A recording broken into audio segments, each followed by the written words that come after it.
If you have an interest in horses and love learning more about horses, the horse industry, teaching, or even managing your own horse business, then you're in the right place. We would love you to join us on our mission, which is to improve the lives of horses around the world through the education of riders, handlers, and trainers. So get comfortable, listen in, and enjoy. This has been another episode sponsored by Online Horse College.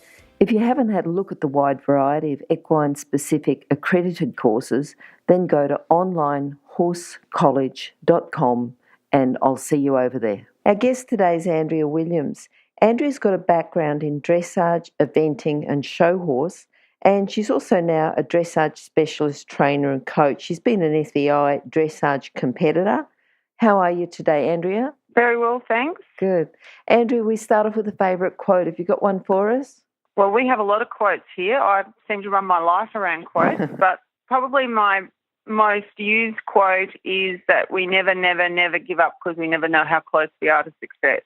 I think that's how we pretty much run our lives around performance horses, because we're always faced with challenges and we just have to keep making decisions and moving forward towards the goal. So that's something that we live by here. And I think in the horse industry that's something that we all need to keep in mind, is not to give up too quickly. Yeah, and not knowing how close you are to success too. You know, I think that's always, you just keep going, don't you? Keep going, keep being persistent. Well, we do. We probably keep going when the others give up. But in doing that, we've had a lot of success. So I think it works for us. And is that a regular thing that you say to your own students? Yeah, I do. I have a few other things, like we have what we call the 5 Ps saying, which is proper preparation prevents poor performance. And that's one I use a lot with students to try and get them to understand how important it is to be well prepared. And the one that we probably use in our training all the time is to train like you wish to compete and compete like you wish to train. Yeah. That there's no difference between what we're doing at home and what we do when we go out. Which is another thing that I try and stress. It helps reduce nerves and people feeling uncomfortable about competing if they're just trying to achieve what they do at home. Yes, and think that if you're training, the competition's just a step in the right direction if you're training for the long term, isn't it? Yeah. And it's really just an opportunity to demonstrate what you can do at home. Yes. So if you come out of the dressage arena or the show jumping arena and you've done the best you can do, which is as good as you do at home, then you can't do any better. And we always say if someone else does better, they must be doing better at home. Yeah. No, that's a good one, saying that. Tell us about your first early memories with horses and how you first started. I lived in East Gippsland and we didn't have land or anything, but my mother was a horse girl from when she was a child. Yep. And my grandfather had Clydesdales that they used to show at Sydney Royal. Okay. And she rode in all the shows up in the Riverina in New South Wales. And then when I was about 7, I went to a riding school and rode with an elderly gentleman who was a light horseman. So he was very strict. Basically got my first pony then and went to pony club with him. He took us to pony club and sort of gave us our start into the competition world on a beautiful pony that he had for us. And from then on, really, we just never stopped. We had ponies, Galloways and hacks and all sorts of things. Do you remember your grandfather? What are your first actual memories, though? Well, I actually never met him because he died quite early. He died when he was about 52. Okay. So I never met him, but obviously the love of horses came down through my mum and to me. Yeah. Okay. Yeah, so I really can't remember ever not having horses, and I can't remember ever not wanting to have a horse. Every birthday before I was 7 was, I want a horse. So it's just part of who I am, I think. Yeah, good. From that, just having it and always wanting horses and, being part of who you are, were you always going to work with horses or how did that work out? Well, probably if I had my time again, it might be different. But I never thought I could work with horses because I just didn't think I was good enough. And, there was always pressure to actually get a real job. So I did multiple degrees and went off and became an academic. But always, my professional career was always about being able to supply the resources to be able to ride horses. So, no, it wasn't something that I thought I could do. But then in 2009, after working for a university for 20-something years, I was offered a redundancy. So that was my opportunity to change from having the horses as second to the horses as first. Yep, good. And rejig my life completely. Mm. And, I've had that opportunity now to pursue what I've always wanted to do. So for someone, a young person who came to you and said, I want to work with horses, what would you say to them as far as their core skills and character traits that they need to have to get started? Well, I think first and foremost, they really have to have a true love for horses. It's not enough to just think you're going to make money out of them, because it's just too hard. The days are too long and there's too much disappointment. So I think first you have to really love horses, not just competing. You have to really love working with horses, just for the joy of working with horses. Yep. And then I think you have to have a lot of ability to commit and stick to a plan and not get sidetracked. And, it's not easy working with horses every day. It's hard. Yeah. And long. And it's got a lot of disappointment. So they need to be strong. Yep. And I think one of the other persons I listened to said that they should be very resilient, and I'd have to agree. You have to be able to, pick yourself up when everything's falling down around you and just say, well, we're just going to keep making decisions and moving forward. But I think the other thing that if you're going to work with horses in this day and age, and especially in Australia, you need to have something that differentiates you from everybody else. That's sort of like a business thing, isn't it? To say it's a point of difference. It doesn't matter what business you're in. You've got to see how you are different from everybody else. Yep. And you have to pursue that with determination and enthusiasm. There's no point just being there as a horse trainer like everybody else or a coach like everybody else. You have to find what you are, what you do best, that differentiates you from someone else. Whether it's the way you look after the horses or the way you approach to training, or, whether you're, just you have to be different, and you have to believe in what it is you do that it makes you different. What do you think makes you different, Andrea? Well, I have a very holistic approach to horse training, and I like to think that I look after every aspect of the horse, mental, physical, emotional and intellectual, and that takes a lot of effort, and it means that sometimes people don't agree with me, and so I take that right through all my training, and I don't sort of just follow, if people say, his difficulties, this and that. I always try and look behind what's causing the problem, and it could be his body mightn't be right, it could be that he's emotionally not stable, it could be that he's not well, or something like that. So that's one thing that I'm very much different on. The other thing is that I have a system I call the Triple S training program, which is stronger, straighter and suppler. And all the horses go through that. It starts off in hand and it goes right through to their under saddle work. Yep. And we work on getting them much more even on both sides of their body. Yep. And straighter and more able to move to the saddle work. Okay. Much more kindly and more in balance and things like that. So I've developed that, and that's what I say. You have to have something a bit different. Yep. That sets you apart. Yep. I want to talk to you a bit later about that, about the holistic approach. But what's the best thing about working in the horse industry? Well, for me, it's very much the horses. I've met a lot of really lovely people, but it always comes back to the horse. If there's a choice to make between people and horses, I'd probably always choose the horse. Yep. So I would always say I'd speak up for the horse. If there's, any confusion about what's going on, I'll always stand up for the horse. So for me, it's always the horse. I love the journey where you see a horse come into your stable and then you watch them develop and you help them turn into the best possible horse they can be. Yep. And that's what does it for me every time. Okay. What about someone who might have influenced you and helped you a bit in your career? Yeah, so pretty much I'd have to say my mother. Okay. Because she was enormous in my life forever. And she was a very good horsewoman and taught me a lot and things. She was very strict, so, oh my goodness. Young people today wouldn't have survived with her. She's very strict, everything in its place, everything correct, no second chances. Yep. But things that she always instilled in me, and I would have to say I still follow, is that always give the horse the benefit of the doubt. Always look to yourself for why the horse is not performing. And she usually blamed me, and she's mostly pretty right. So I think she sort of had something in there, but you always need to sort of give the horse the opportunity to be in the right. And the other person, I think, there's two other people that have really influenced who I probably am today with my horses. And the first one was David Quick.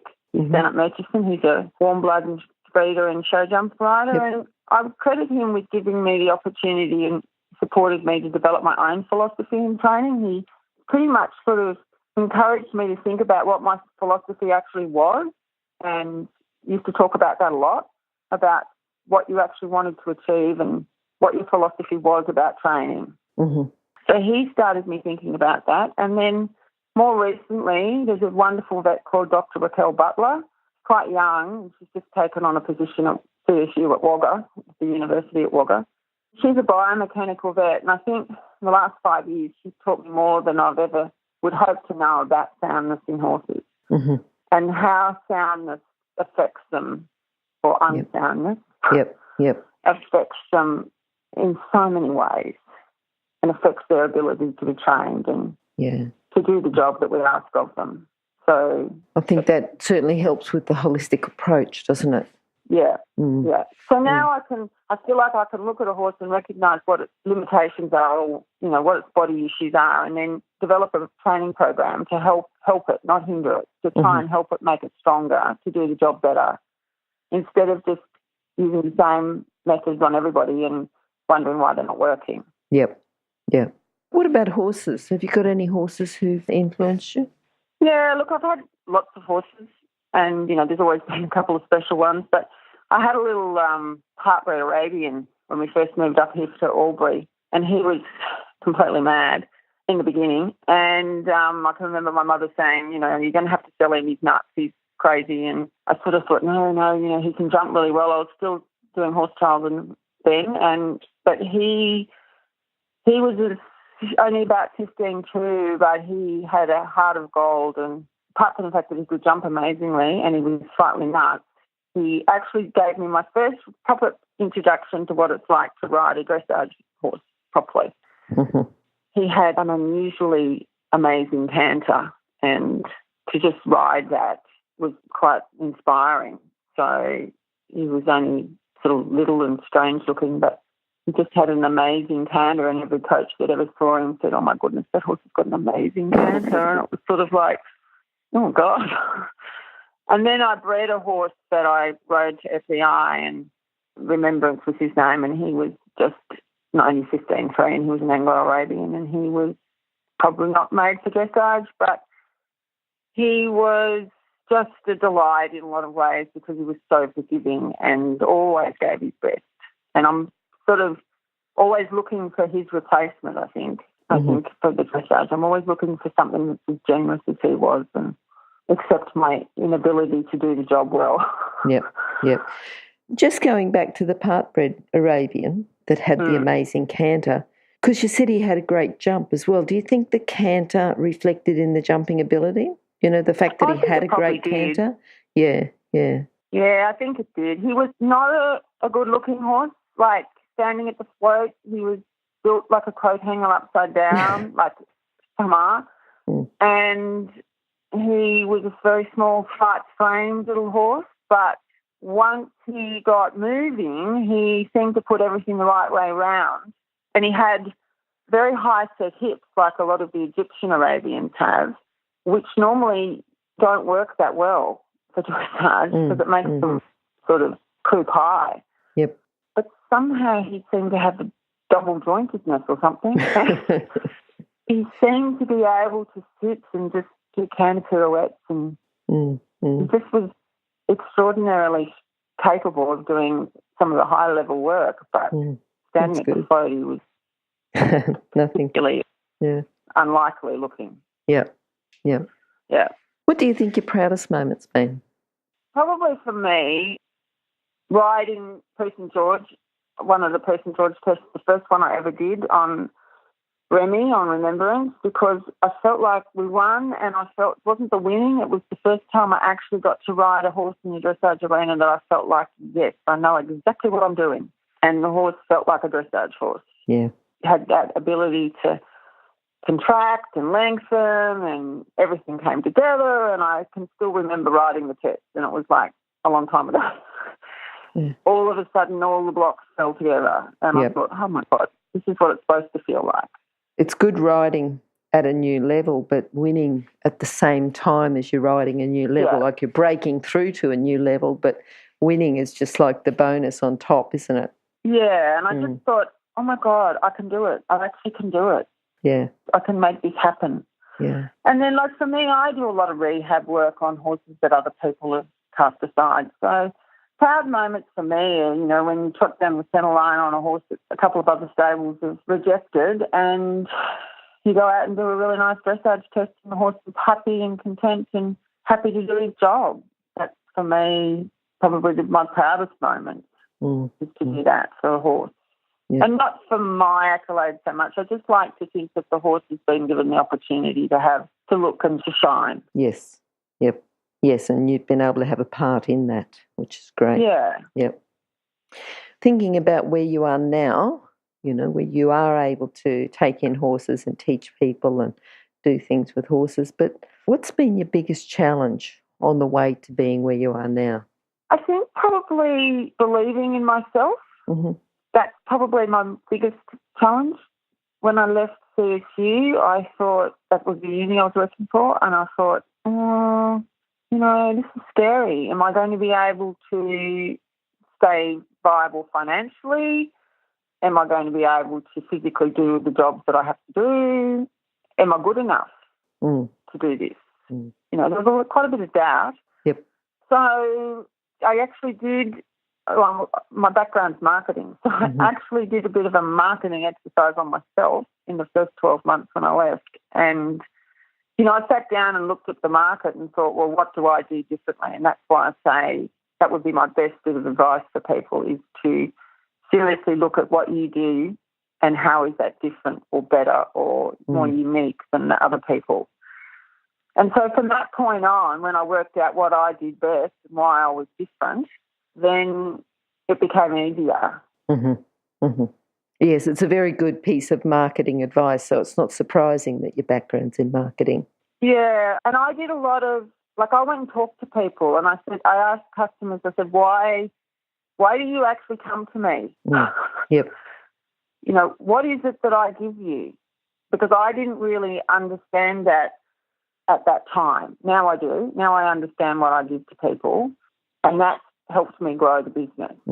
And be able to do what I do without compromising and having to, you know, cut corners. And so you have to have courage to do it, but that would be my best bit of advice for people, because I've probably come in at a later stage in life. I was, you know, much older than people would be. They might start young. Yep. Wait, can you hear anything? No? That's because we're waiting for someone with a good quality horse product to be advertised here. If that's you, then contact us, horsechats@horsechats.com, and we'll send you the details. Thanks. So someone comes in that wants to work with horses, is going into business, because there's a couple of different things. You know, sometimes people work with horses, they work for someone else, but then if you're working for yourself, you're not just got to have the horse skills, you've got to have the business skills as well. You have to have the business skills. Like, you can't make it work otherwise. Yep. And it's hard. It's like running any small business. I mean, anybody who runs a business would understand. There's a lot to take on board, and it's hard. It's quite challenging to keep motivated, to keep the business coming in. That's the other challenge that I find. I get so involved in my business, working horses, but to actually step back and say, right, I still need to keep the communication outside that, that's quite hard. Yep. Thinking about, and I want you to think about the holistic approach. What's a common fault that you see with riders, trainers, handlers? What are they missing that you're picking up in this whole holistic approach? You know, how can you fix it? What do you go in and do to make it better? Well, I can sum that up in one sentence, that people don't listen to their horses with their eyes and their ears. Mm-hmm. Mm-hmm.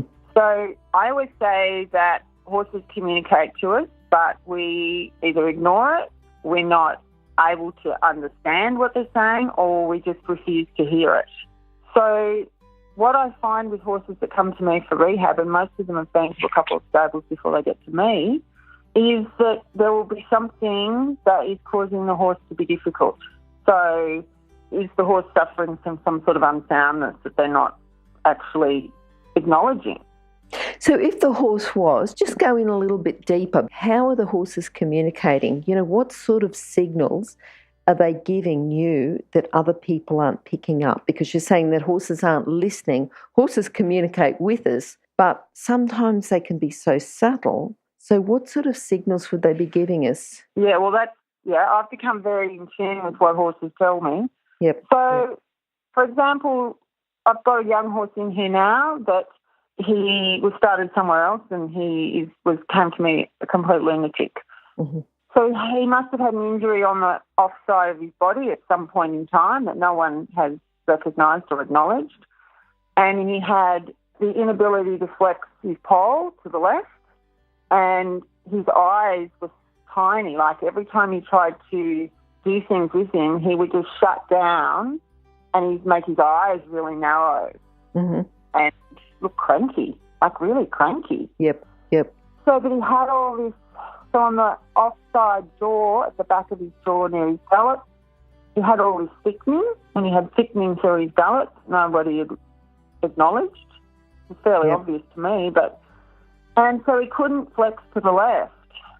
And he got problems up in his poll and his jaw and around his ears, and that was just causing him to be cranky all the time and very uncooperative. And also he had the off hind, which was obviously related to his injury, whatever he did. He was quite sore in his hip. Mm-hmm. No one could see that. Yep. And they just kept saying, oh, this horse is cranky. So we had body work done on him. We did hair tests on him. We, worked very hard on listening to him to find out what was wrong with him. So you were really looking, I'll just go in a bit more, you're really looking at his eyes, to see that there was a pain there, and noticing his eyes, noticing that there was the narrowing in the eyes. And yeah, his eyes were really small. Yep. They were small and frowning, and he had a very big upper, like I don't know whether you call it the lid, like the eyebrow area was really pronounced. Yep. And he used to curl his nostrils up a little bit, like, and then he used to open his mouth, like when you'd ask him to do like flex at the pole and move his shoulders around or something, just in hand, he would open his mouth up like he was in pain. Almost trying to show you to have a look in his mouth, isn't he? Yeah. If you're an equestrian coach or a horse riding instructor, or even if you aspire to be one, have a look at the free video series for horse riding instructors on the Horse Chats website. Go there now, have a look, horsechats.com. What about this, because you said the stifle, was it? There was pain there? Yeah, no, he was sore in his hip area because he must have smashed down on the right-hand side or something when he was wherever he was before. Yep. So he had a sore hip, he had a sore shoulder, and he had a jaw and head. So to do with the hip and shoulder, how did you find that? Was there like a shortness in the gait, or you were pushing and moving him away? Yeah, a little bit of a shortness in the gait. He couldn't move the quarters over properly. Like if you pushed him around in a town on the forehand, the lateral work? Move the quarters. Yeah, okay. Yeah. Yep. So I do a lot of in-hand work to sort of see what's happening with them. But mostly you could just see in his face that he was in pain. Yeah. But other signals are things like how they hold the tail. Yep. If they hold it in a strange manner, like straight out. I had another one that kept its tail straight out, like a rod. Yep. That's not correct. There's something wrong in your back when you're doing that. And I think telling people what to actually look for is beneficial, because if they're having problems with a horse or they can't quite see it, they can go out and have a look at the horse's eyes and push the horse around and see if it can move, properly, and just ask him to move away one side, move away the other side, and do some work in hand to see. So I think that's beneficial to people when you say that. Yeah. Yeah, I do. I think that people just need to listen. Like, I had a saddle fitting done on a horse the other day, and I know the saddle fitter did a good job, and I agreed with her that the saddle was better. It looked better. Yep. The horse hated it. He hated it. Yep. He's got a strange rib carriage. He lifts his ribs really high when he trots. Yep. And I don't know whether that's the problem, but he was working perfectly, and then we changed the saddle and I sat in it and he didn't like it. And she said, oh, it's just the horse. I said, no, he doesn't like it. You know, he's telling me the best way he can that this is not comfortable. Yep. So, you know, you need to take on board what they say. You need to say, well, he's not just being a pig. He's actually telling me this doesn't fit properly anymore. Yep.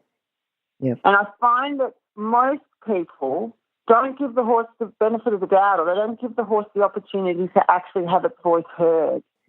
They're very quick to reprimand the horse and say that the horse is bad or the horse is misbehaving. Not, that's a bit odd. He doesn't normally do that. Why is he doing that today? Yeah. So they're very quick to, you know, apply guilt to the horse. And I actually find horses are pretty generous, and 99% of them want to do a good job if you give them the opportunity. Yep. All right. Now, Andrea, have you got a book that you could recommend for our listeners? Probably the book I've recommended the most to pupils is James Savoy's The Win in Feeling. Yes. And I still follow Jane on the internet. Yep. I still follow her readings. She's still writing. She's got some interesting things. She's quite insightful. She's very good for the motivational getting over problems. But she's actually, some of her material is quite good. So I always recommend her. Yep. And probably the one that's had the most influence on me in most recent times is any of Manolo Mendez's writing. Okay. And his DVD, Training for Wellness. So I don't know whether you know him. He's a trainer down in Victoria. Yeah. I don't recommend books particularly like how to train horses, but the James Savoy book I do recommend a lot because I find that most people seem to struggle with making it happen on a competition situation. And her book's quite easy to read and they like that. And remember, you can find all the books recommended by our guests at horsechats.com/books. You can have a look at the guest page for the individual book they recommended, or just look at the recommended books by order of popularity at horsechats.com/books. Andrea, what are you looking forward to now? What does your future hold? More of the same. Staying fit and healthy. Yep. It's nice when you say more of the same because you're really happy with where you are right now. You know, thinking of someone who'd sort of worked in a corporate industry but now working with horses, and you're just saying, yep, more of the same. It's more of what I want to keep doing. Yeah, more of the same. Probably a little more hard work and more me riding in competitions and training beautiful horses. Yep. Which would be lovely. But, you know, the reality is that I'll still probably be cleaning out stables and things like that. But I am trying to write a couple of books. That's my big sort of new thing. Okay. New adventure. When you've written the books, you'll have to come back and talk to us about them, and I think that'll be good.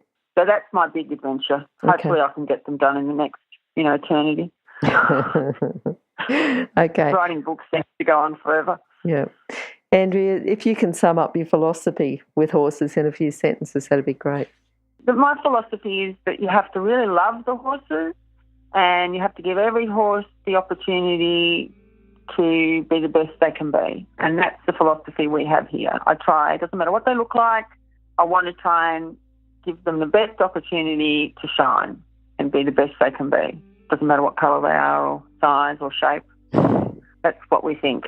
No, that's good. That's good. Andrea, how can people contact you?